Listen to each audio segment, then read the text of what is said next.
श्री राम जय जय राम, श्री राम जय राम, श्री राम।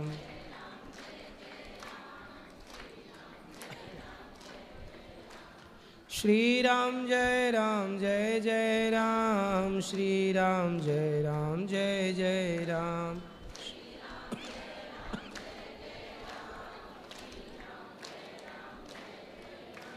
श्री राम जय जय राम, श्री राम जय राम।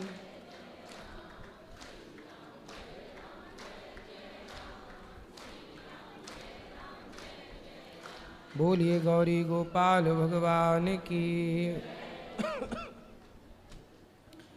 जिनका प्रश्न है वो हाथ उठाएं, खड़े हो जाओ। जो प्रश्नोत्तरी से YouTube पर जुड़ रहे हैं चैनल को सब्सक्राइब कर लो, शेयर कर लो। गुरुजी प्रणाम। अभी हम दोपहर को आपकी कथा सुन रहे थे, तो आपने एक वो बताया था कि भगवान सिर्फ एक ही होता है। होता है नहीं, होते हैं। हाँ होते हैं, सॉरी। मतलब हाँ, हम जानते हैं कि जो राम थे उन्होंने वो जो राम थे उन्होंने ही कृष्ण का जन्म लिया था और वामन का जन्म लिया था और नरसिंह उनका भी जन्म लिया था। वो सिर्फ सभी श्री नारायण जी के रूप थे, लेकिन क्या शिव जी भी उन्हीं के रूप हैं? हाँ, जब भगवान नारायण को सृष्टि करनी थी तो ब्रह्मा बन गए जी। सृष्टि का पालन करना था तो विष्णु बन गए, सृष्टि का संहार करना था तो शिव बन गए। इन तीनों शक्तियों को जोड़ा तो ब्रह्मा विष्णु महेश बनी। इन्हीं शक्तियों को दुनिया ने अपनाया गॉड के रूप में। Oh my god ji. God, GOD, G for generator, O for operator, D for destroyer. यही है गॉड, ईश्वर का full form. Brahma Vishnu Mahesh. G for generator means Brahma, O for operator means भगवान विष्णु जो पालन ऑपरेटिंग, और destroyer means Shankar, D for destroyer भगवान शिव। तीनों को जोड़ा तो गॉड मतलब ब्रह्मा विष्णु महेश। यही ईश्वर है जो सृष्टि उत्पन्न पालन संहार। मतलब जो शिव जी वो श्री नारायण के रूप है। हाँ, नारायण का ही एक नाम शिव है। लेकिन जैसे अभी हम इस युग में जी रहे हैं, तो जो उन्होंने श्री राम के रूप में कार्य किए, फिर उन्होंने श्री कृष्ण के रूप में कार्य किए, तो उनके कार्य तो हर युग में अलग अलग थे। तो अभी हम उनको जैसे मानते हैं तो उनके वो कार्यशैली के रूप में मानते हैं। जैसे श्री राम ने उनमें बहुत कठिनाई के भी काम किए, जैसे श्री कृष्ण ने, लेकिन उन्होंने भी अलग अलग रूप में अलग अलग तरह से कार्य किए ना। किसने? जैसे मतलब कृष्ण जी ने जैसे बाल लीला की, माखन चुराया, हाँ। गिरिराज जी उठाए। तो और जो राम जी थे उन्होंने बचपन में जाते जो अपना जीवन व्यतीत किया था आश्रम, माँ बाप की आज्ञा का पालन हाँ। किया, वनवास गए। वो इसमें क्या पूछना है, क्या समझना है? हाँ। और जैसे वो बड़े होके उन्होंने जैसे सीता जी हैं उनके प्रति जो श्री राम थे उन्होंने जो वो त्याग देते हैं, और जो कृष्ण जी थे वो उनसे जैसे अलग हुए, तो वो दोनों अलग अलग थे। जैसे सीता जी को राम जी ने घर से निकाला था। राम जी ने नहीं निकाला बेटा, काहे हाँ, राम जी को बदनाम कर रहे हो? हाँ, सीता जी को राम जी ने नहीं निकाला। राम जी को निकालना होता तो उसी दिन निकाल देते जिस दिन सीता मैया वनवास से आई थी रावण के यहाँ से। प्रजा ने निकलवाया है। राम जी राजा हैं और राजा का धर्म है प्रजा की बात मानना। तो राम जी केवल पति होते तो किसी के कहने से सीता को क्यों निकालते? पर प्रजा ने कहा कि हम आपकी पत्नी को महारानी के रूप में स्वीकार नहीं करेंगे। तो राजा का कर्तव्य है कि प्रजा की बात सुने। इसलिए तो हमारे राम जी मैसेज देते हैं कि आप नेता जो हैं वो परिवारवाद नहीं हो, नेताओं का धर्म है कि वो प्रजा की सुने। तो राम जी ने यही तो मैसेज दिया कि देखो मैं प्रजा के लिए अपनी पत्नी को छोड़ सकता हूँ, मतलब मेरे लिए प्रजा सर्वोपरि है। यही राजधर्म है, वो राजा का कर्तव्य है।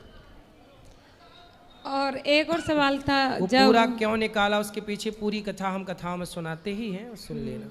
नहीं, हम जैसे सुनते हैं तो इसी हिसाब से आपने बोला ना, तो हमारे दिमाग में अपने आप ही बन गया था ये सवाल कि भगवान जो होते हैं वो एक ही होते हैं, इसीलिए। और कोई सवाल है? हाँ, एक और ये था कि जैसे आप ये बोल रहे थे कि जो कुत्ते होते हैं उनको अभी लोग घर में रखते हैं, उनको खाना खिलाते हैं अच्छे से, और जो हमारी गाय माँ होती हैं उनको जैसे घर से भगा देते हैं अगर वो काम नहीं आए। तो जो होता है वो हम अपने कर्म के अनुसार ही होता है। अगर जो गाय माँ है उन्होंने पिछले जन्म में कोई ऐसा कार्य किया है जिनके रूप में उन्हें अगले इस जन्म में कुछ दुख देखना पड़ रहा है, और जो डॉग्स होते हैं उन्होंने पिछले जन्म में कोई अच्छा काम किया होगा और उन्हें इस रूप में उन्हें अच्छा जो जीवन व्यतीत करने के लिए मिल रहा है किसी के घर में। आप कुत्तों की वकील हो? हाँ, मुझे बहुत पसंद है कुत्ते। जी। कितने हैं घर में? घर में मतलब हमारा जो गांव है ना, तो हम जाते हैं तो सभी के लिए रोटी वगैरह लेके ही जाते हैं। हाँ, कम से कम 8-10 रोटी तो पर डे, जिसमें कुत्तों की सेवा करती हो? हाँ, गाय माता की भी करते हैं। अभी हमारी एक गाय थी, उसकी डेथ हो गई जब वो बच्ची थी, 8 दिन की हुई थी, बिंदु। वो बहुत अच्छी है, मतलब बहुत स्नेह है उससे। बेटा देखो, मुझे हमारे जानवर भी सुनो, बहुत पसंद है। गाय ने, आपने कहा कोई पाप किया होगा। पहली बात तो ये सुनो कि गाय साक्षात लक्ष्मी है। गाय के गोबर में लक्ष्मी का वास है, गौमूत्र में गंगा का वास है, गाय में समस्त देवी देवताओं का वास है। गाय की परिक्रमा कर लेने से संपूर्ण पृथ्वी की परिक्रमा करने का फल मिल जाता है। धरती माता जब भी भगवान के पास जाती हैं तो गाय का रूप बनाकर जाती हैं, इसलिए गाय कोई पाप नहीं करती। 84 लाख योनियों में एक योनि गाय की है। कहते हैं 84 लाख योनियों में अंतिम योनि है गाय जी। आखिरी योनि क्या है? गाय। कुत्ते को रोटी देने से मनाही नहीं है। हमारे यहाँ तो जब तुम पैदा नहीं थी कुत्तों की वकील, तब भी भगवान हमारे यहाँ, हमारे पूर्वज गाय की रोटी और कुत्ते की आखिरी रोटी निकालने की परंपरा, पर सबका विधान है। आप चप्पल पहनती हो? जी, पाँव में कि सिर पे? सिर पे नहीं, सॉरी पैर में। इसीलिए कुत्तों की वकील बनी हो? अरे नहीं, वो आपने बोला था एक साथ लास्ट में सिर बोला था, इसीलिए भूल गया। हाँ, ये बताओ कि चप्पल कहाँ पहनी जाती है? पैरों में पहनी जाती है। पैरों में। पाँव, चप्पल सिर पे क्यों नहीं पहनी जाती? वो पैरों के लिए बनी है। हाँ, ऐसे कुत्ते गली के लिए बने हैं, घर के भीतर के लिए गाय बनी है। जो जहाँ के लिए बना उसे वहाँ रखो। चप्पल पाँव के लिए बनी है और मंगलसूत्र गले के लिए बना है। ऐसे ही कुत्ता गली में अच्छा लगता है और गैया घर के भीतर अच्छी लगती है। इसलिए गैया घर के अंदर होनी चाहिए, कुत्ता घर के बाहर होना चाहिए। लेकिन अब तुम्हें कौन समझाए?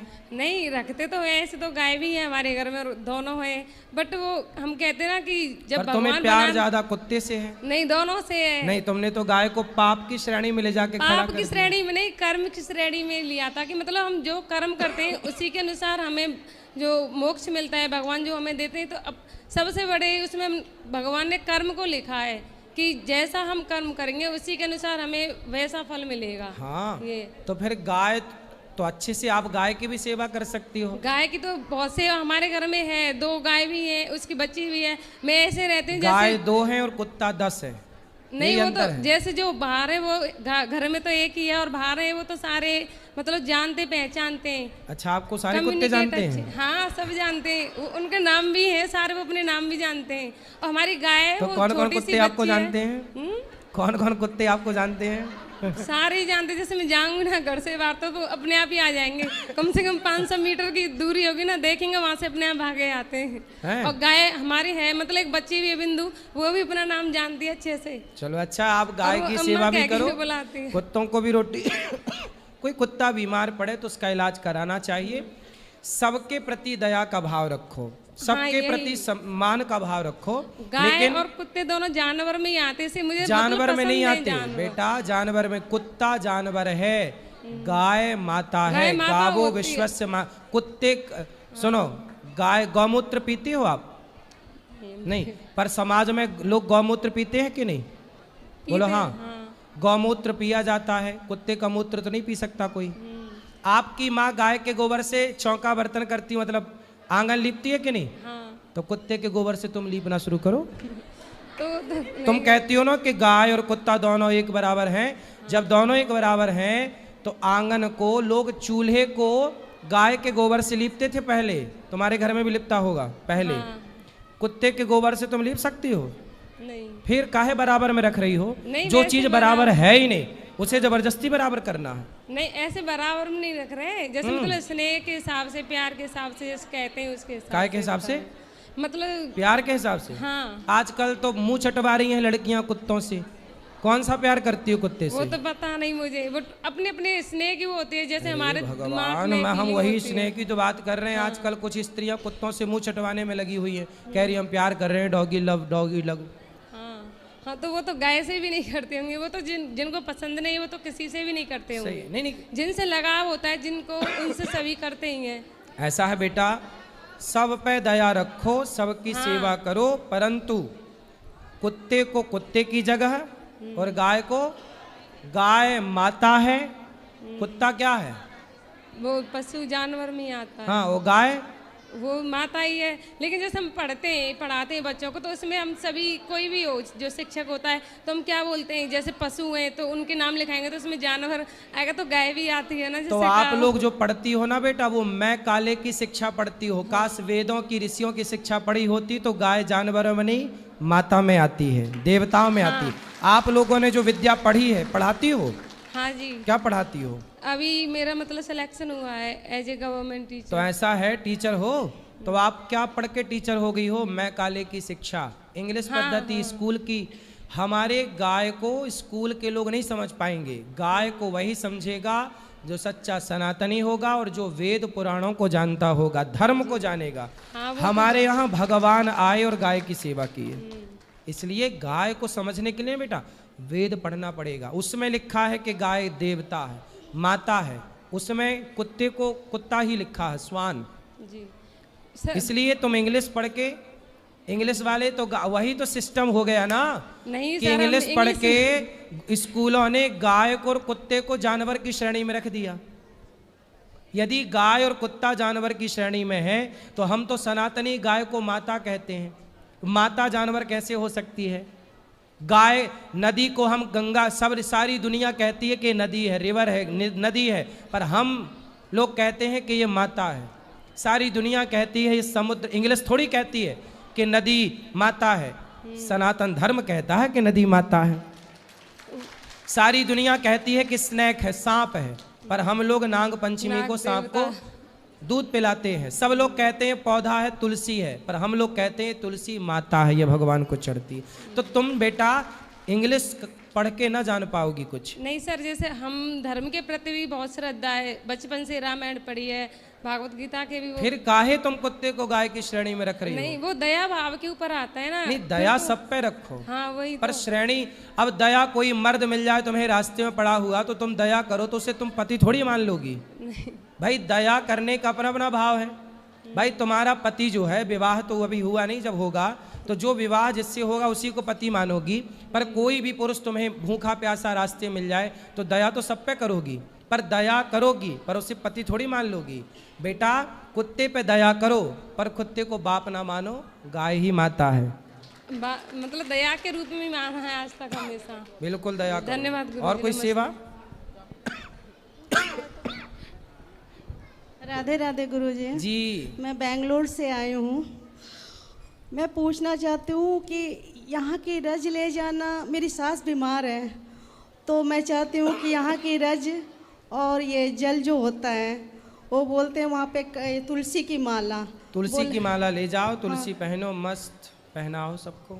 और ये रज यहाँ के ले जा सकते हैं? रज के लिए कुछ लोग कहते हैं नहीं ले जाना चाहिए, कुछ लोग कहते हैं ले जाना चाहिए। यही थोड़ा कन्फ्यूजन हो जाता है, डर लगता है कि ले जाऊँ कि नहीं ले जाऊँ, इसलिए मैं आपसे पूछ रही हूँ कि ले जाना चाहिए कि नहीं ले जाना चाहिए। क्योंकि हमने गुरु प्रेमानंद बाबा को हमने 2024 को गुरु माना, फोन पे ही माना, अभी मिली। आप आशीर्वाद दीजिए कि आज हमें टोकन मिल जाए। ठीक, बस इतनी कृपा कीजिए। एक मिनट, खुश रहिए। तो बस मैं क्या करूं, ले जाऊं रज क्या?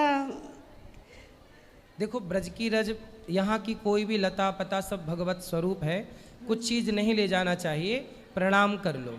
प्रणाम करके यहाँ के तुलसी का प्रसाद, बिहारी जी का प्रसाद ही ले जाओ और वह दे दो उनको जिनको भी देना है। यमुना जी का जल भी नहीं ले हाँ जा ले जा सकते, कहते कुछ भी नहीं ले जाते, हाँ यमुना जल भी नहीं ले जाते, पर आप प्रसादी तुलसी ले जाओ। वो ले जा सकते हैं। ठीक। ओके, 2 लाइन पंडित। मैया जल्दी करो, एक सबको लाइन। बात करनी। हाँ एक लाइन। ना जानू मैं पूजा न मन ही पावन है, ना जानू मैं पूजा न मन ही पावन है, बस तुम पे चढ़ाने को आँखों का सावन है, आँखों का सावन है, ना झूठ है ये कोई, ना कोई कहानी है तुम पर मेरे गुरुवर, उसे पार लगानी है। वाह, बहुत सुंदर। उसे पार लगानी है, तुम साथ नहीं हो तो यह जग ठुकराता है, तुम साथ नहीं हो तो यह जग ठुकराता है, रास्ते में पड़ा पत्थर जो ठोकर खाता है, बहुत सुंदर। जो ठोकर खाता है, ना झूठ है ये कोई, ना कोई कहानी है तुम पर मेरे गुरुवर, उसे पार लगानी है। बहुत सुंदर, उसे बहुत सुंदर पार मैया। लगानी है। राधे राधे गुरु जी। राधे राधे। और किसका प्रश्न है? थोड़ी थोड़ी बात करो तो सबको मौका मिले। राधे राधे गुरुजी। हाँ जी मैं आपको बेटा बोल सकती हूँ? बिल्कुल, मेरी माँ हो आप। मैं आपको बिहारी जी को बेटा मानती हूँ, क्योंकि मेरा बेटा चले गया गुरुजी 18 साल का। 6 साल हो गए, 4 साल से मैं आपको अपने बेटा मानती हूँ, बिहारी जी को बेटा मानती हूँ। गुरुजी जैसा आप बोलते हैं ना कि जो कुछ नहीं कर सकता वो रोता है, मैं कुछ नहीं कर पाई, मैं रोती रहती हूँ आप गुरुजी। और जैसा आप कहते नहीं औरत के कारण घर का विनाश होता है, ऐसे मेरे घर का ये औरत के पीछे पूरे विनाश हुआ गुरुजी, कुछ भी नहीं बचा। किस औरत के कारण? परिवार की है, देवरानी है। देवरानी? हाँ। तो देवरानी ने क्या कर दिया? 30 साल से उसने नंद की शादी हुई तो एक पति गांव गया था, वो गांव में रहती थी। आकर इसने मेरे से बोला कि तुम्हारे सामने फर्ज निभाने के लिए रहता हूँ। फिर गांव गए तो देवरानी करता है, ये जेठ तो इतना लड़का लगता है, अपने पति को कहती है ये तो बुढ़ा लगता है। मेरे से बोलती है, जो 15 साल बड़ा है वो लड़का लगता है उसको। कहता है जेठ ने तो अपने बच्चे संभाल रखे हैं, बच्चे संभाल रखे हैं। उससे आगे आप जानते समझ ही गए होंगे जी। और उसके बाद क्या हुआ, जब बुढ़ा ख़त्म हुआ था ससुर, तो उसके बाद मैं गांव गई 2 बार। इनके साँझे बाद जब ख़त्म हुई, बारिश हुई थी, और इनके सब कुछ देख के तो मैं 2 बार हॉस्पिटल पहुंची। उसकी अब मेरे से सवाल क्या है ये बताओ। आपसे सवाल ये है कि मेरी बेटी भी चल गई, जैसे मेरे बेटे के लिए ना कुछ करके खिला दिया। किसने? उसी ने। हाँ, 8 पितर दोष लगे, या अपने पिताजी का श्राद्ध देना नहीं चाहता तो पितर दोष लगा। मैंने बोला श्राद्ध देना जाकर तेरा कहना सो थोड़ी जाऊंगा मैं श्राद्ध देने। कौन बोला? ये जो पति है। किसका पति? मेरा। अपने पापा के श्राद्ध देना नहीं चाहता था, छोटा भाई देता था। अच्छा, तो मैंने बोला तो आपके पति अभी हैं? हाँ, मैंने बोला आपको जाना चाहिए, श्राद्ध न करे तेरे कहने थोड़ी जाऊंगा मैं, श्राद्ध देना मेरा छोटा भाई देता है। तो पितर दो मेरा बेटा भर लगा था। तो आपके पति आपसे अच्छे से नहीं मिलते, बातचीत नहीं करते? नहीं। उसके बाद अभी मेरे 25 साल की लड़की भी चले गए, उसके शिराने में मुर्दा के राख और वो डाल दिए चावल। तो आपके पति आपसे बात नहीं करते, फिर किससे बात करते हैं? पता नहीं ऐसे मेरे से नहीं कहता। फिर मेरी लड़की कहती मम्मी, जब उसके सिर के नीचे रखा था ना, कहती मम्मी नगर टिपा रही है पूजा कराओ, मम्मी नगर टिपा रही है पूजा कराओ। 6-7 दिन बोला, मैं कुछ नहीं करा पाई। और फिर एक घर का, सब घर का दिखते थे, मर्द जौना जितने थे। और लास्ट दिन, इतने दिन से देखते 4 तारीख से 16 तारीख को इसके पापा और उसके चाचा का लड़का सफ़ेद कपड़े पहन के मेरे नीचे खड़े थे। चिंता ना करो, अब आप शरण में हो भगवान की, भगवान सब अच्छा करेंगे। उनके नाम से कोई पुण्य का कार्य करिए, उनका उद्धार हो जाएगा। उसके बाद गुरुजी मेरी बेटी ने ऐसे लटका दिया अपने आप को, पता नहीं वही चक्कर है सब गाँव के, पता नहीं दोष हो। वो मुर्दा की राख डालती है मेरे घर में। पहले पुराना घर में डाला, फिर हमने तो आपके पति रोकते नहीं उसको ये सब करने से? नया घर बनाया, उसमें डाल के गई तो ऊपर नीचे बन गया था। चलो अब उसे समझाओ, उसको लाना, हम बात करेंगे ऐसा क्यों करती है। और आप उसको मैं क्यों ले आऊं, पति पूरा घर का नाश कर दिया उसने, मेरा पूरा विनाश हो गया उस औरत के चक्कर से। अब तो उसे बचो, फिर छुटकारा पाओ, उससे दूर रहो। जब उसकी लड़की की शादी हुई तो बिना बुलाया चला गया। मैंने कहा क्यों गया, बुना तो उसने अब बुलाया मैया नहीं। छोड़ो, ये सब बातों से कोई फायदा नहीं है। आप सब पुरानी बातों को भूल के भगवान का नाम जपो, उसे अपने से दूर कर दो, बस यही समाधान है। गुरुजी मैंने अब उसके लिए आप विश्वास, अब दूसरों को मौका दो थोड़ा थोड़ा बात करने। अभी बात कर लेना, थोड़ा थोड़ा रोज करना, ताकि रोज थोड़ी थोड़ी बात हो। आप बात कर लेना,